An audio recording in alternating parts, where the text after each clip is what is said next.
Touch your knees. Good job. Touch your shoulders. Touch your shoulders. Head, shoulders, knees, and toes is very similar to Simon Says. So there's a leader who gives instructions, and then the children have to follow those instructions. Touch your head. Touch your toes.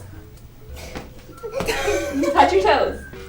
The head, toes, knees, and shoulders task is a more recent task that looks at behavioral aspects of self-regulation.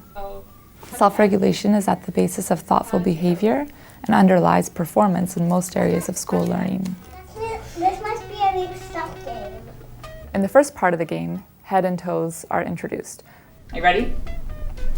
No? If I say touch your head, what are you going to touch? My toes. That's right. And if I say touch your toes, what are you going to touch? My head. That's right.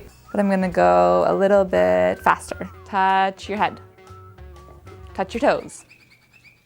In the second part of the game, the children are introduced to having to touch their knees and their shoulders. Touch your knees. Touch your knees. Touch your shoulders. Touch your knees. The third part of the game means incorporating parts 1 and 2.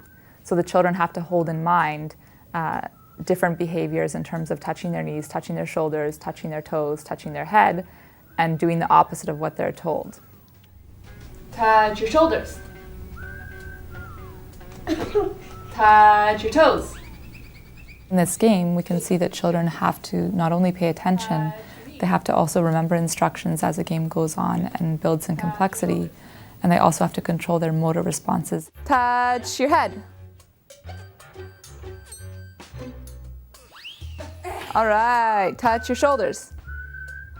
Well, the game might seem really simple, but it's actually quite challenging even for adults. Touch your knees. All the kids did really great with it, especially Touch your Alfie, who toes. really even showed his mom how it was done.